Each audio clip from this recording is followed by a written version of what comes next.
What's up guys, this is Alex here from 814EDC, and today I'm ready to do my full review on this guy. This is the Boker Kihon Auto, which is a Blade HQ exclusive, and it is designed by Burnley. So a little bit of backstory of how I got this. I think this knife's been out for like a year and a half or so, and when it first came out I thought it was a cool design. I hadn't had any autos in the collection, and I thought the price tag was good for it, right around 50 bucks. But it came in an Auto blade, which I wasn't a huge fan of, and then the pocket clip was not deep carry, and I wasn't a big fan of that either. So I passed on it, and flash forward to, I don't know, a month ago or so, whenever they re-released these, I was actually on Blade HQ looking to get the small feldspar because I got an email in saying that they had dropped those, or they were dropping those in the S35VN and G10 edition, which I just did my review on. And I was on the website scrolling through, and if you're ever on Blade HQ or really any knife website, you know that they have like the main section that has like 5 or 6 like panels that go by like after, I don't know, 5 or 10 seconds, and these were on one of those panels. So I saw them and it said like new upgraded edition, so I clicked on it and they added D2 steel and a wire deep carry pocket clip. So at that point I was like, okay, I think I should try one just because of those two simple upgrades. And like I said, I didn't have an auto at the time. I still hadn't had an auto.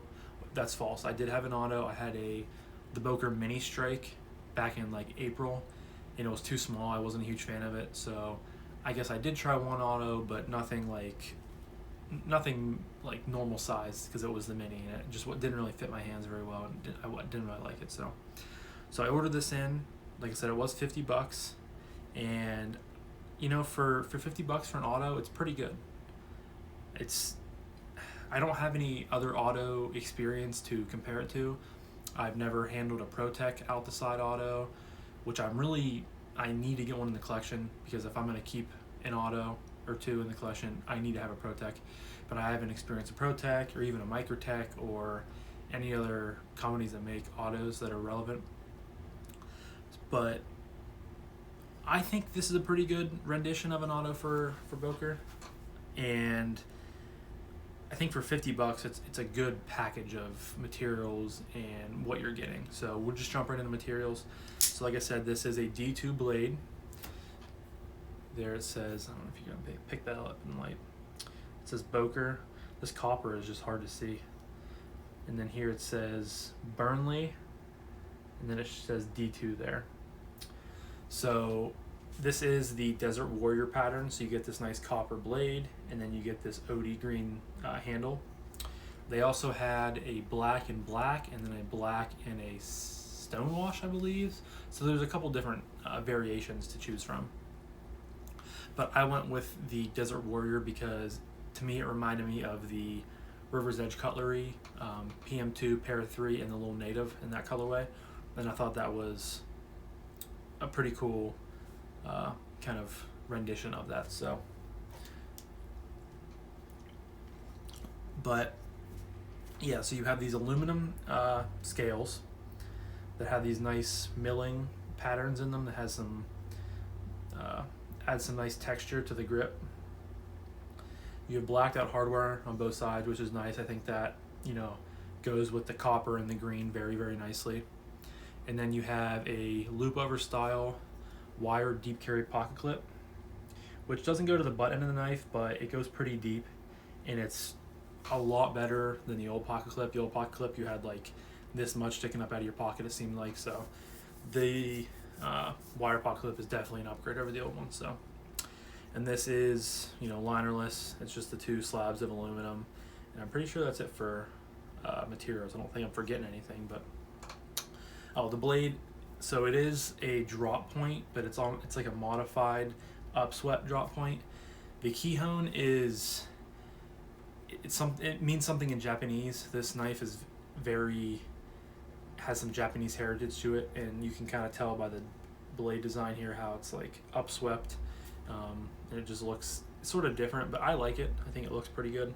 So But yeah, the Kihon, I forget what it means in Japanese, but it has something to do with the Japanese heritage. So, and then the grind, the knife isn't overly thick. It's a pretty thin knife, thin blade stock. And I believe it's a flat grind. I'm never good with telling what grinds is on a knife, but I believe this is a flat grind. And it comes down to, it's not super thin behind the edge. It's somewhere in the middle. I'm never really good at that either because it honestly kind of all feels the same to me, but this one seems a little bit, definitely not as thin as some other knives that I felt, so I would put it somewhere in the middle. But so yeah, next we're going to go over action, which I think these were upgraded with some sort of coil spring that makes it hit harder.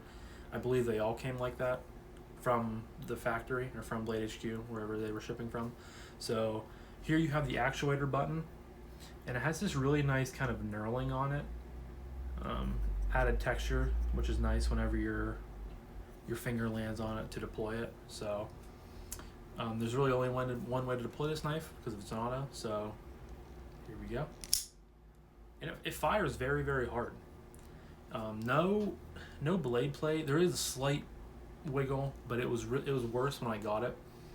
The centering was way off whenever I got it, and I had to tighten the pivot, and I got centering pretty dead on, but there is a little bit of wiggle, which I've heard is kind of sort of common with autos, but it's nothing to really write home about. So yeah, the auto, the action on this thing, to me, it feels pretty good.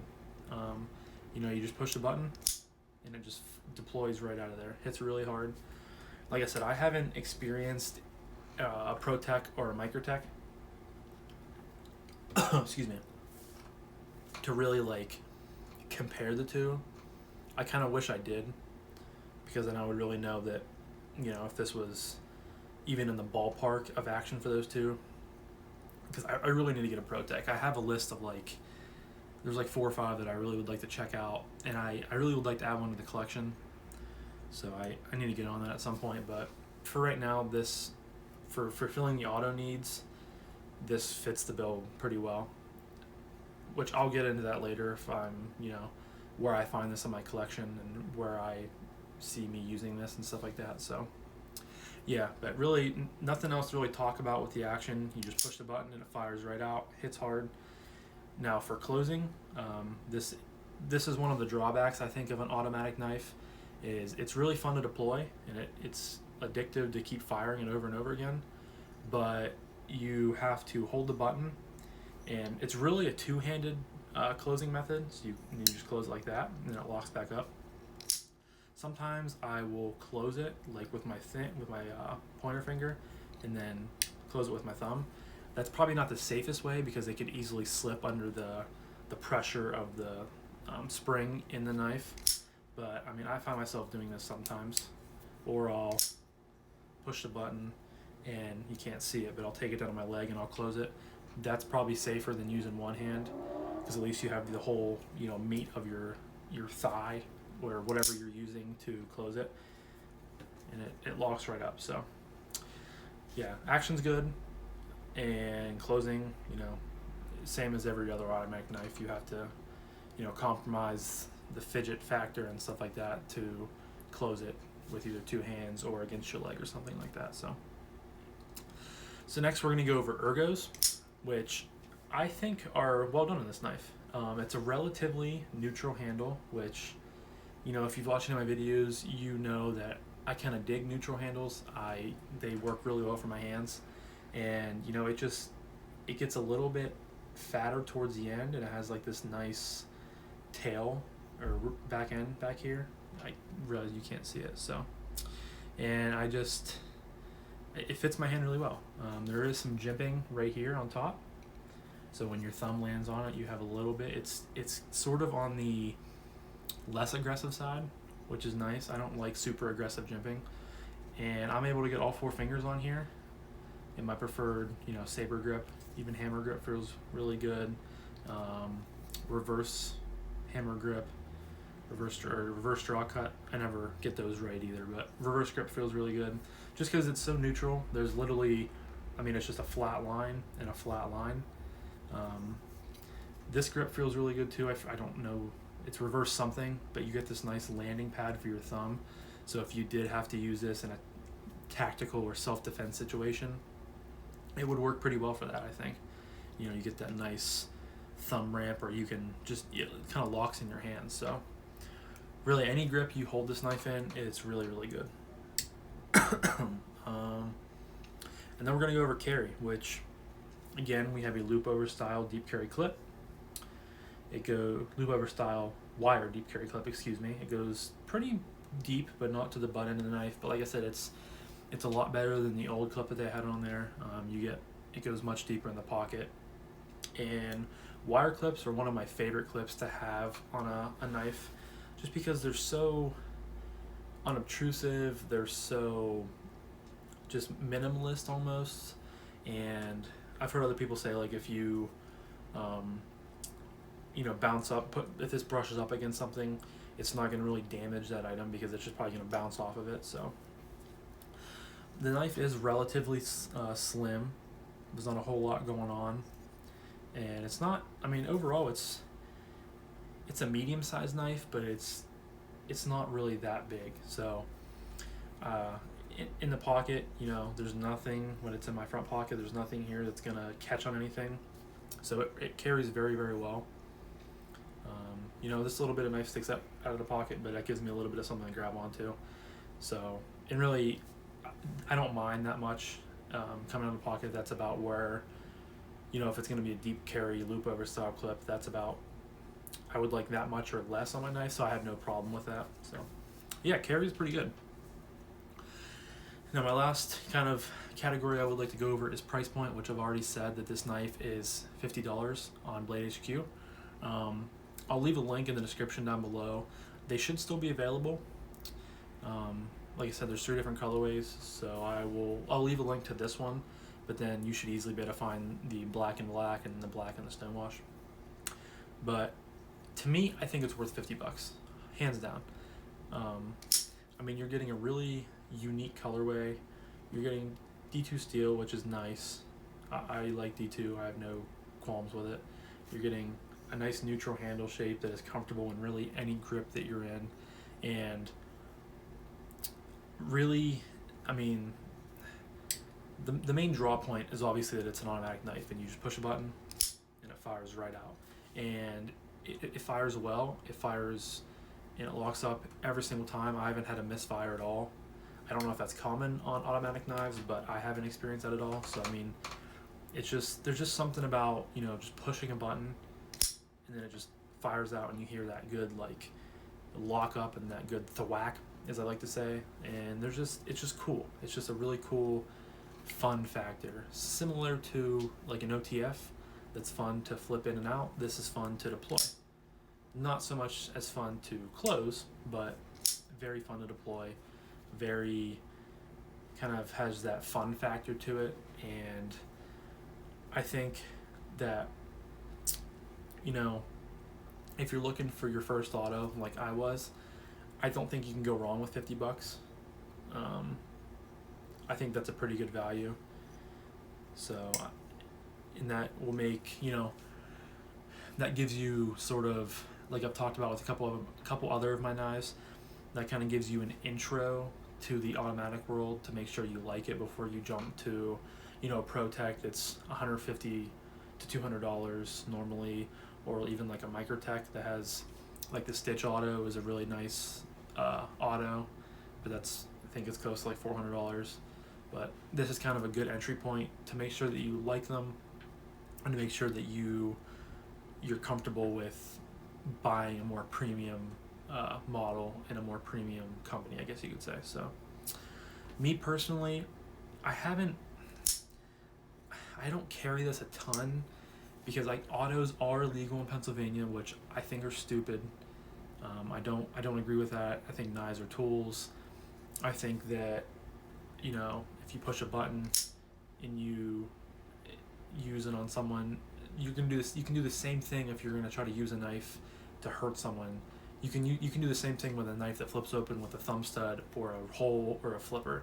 I just don't really understand it, but I'm not going to get down into that rabbit hole. But I don't carry it a ton. Usually if I do carry it, I carry a smaller secondary, like the Banter or one of my front flippers. Just because sometimes when I'm in public, I don't like the idea of like pulling out a knife and like using it, because that could scare people. I completely understand that. Seeing something deploy that fast and that loud. So yeah, I don't know if this is going to stay in my collection long term. It's a really cool knife, but I don't plan on having a ton of autos in my collection. And like I said, if I do, I plan on having one or two, but I really would like them to be ProTech, because I've heard so many good things about ProTech and how awesome of a knife company they are. So I could see, I might try to sell this. I haven't decided yet. But it is a good knife. It is a good starter auto knife and a good entry to the auto, world. So I have no regrets about buying it. I've really enjoyed using it and carrying it when I have carried it, and I've played with it a lot at my desk and just flicked it, and yeah, I have no regrets at all. So if you're looking to purchase an auto but not break the bank, the Boker Kihon Auto is a really, really good option and a really good knife to consider when doing so. So yeah, guys, that's going to be my whole review and full review, on the Boker Kihon Auto, designed by Boker Burnley. Here it is one more time, and this really nice Desert Warrior pattern. So yeah, guys, that's pretty much all I have today. I hope you enjoyed watching this video. I really appreciate you guys stopping in, and I really appreciate you guys supporting the channel, and I love you guys, and I will talk to you guys in the next one. Peace.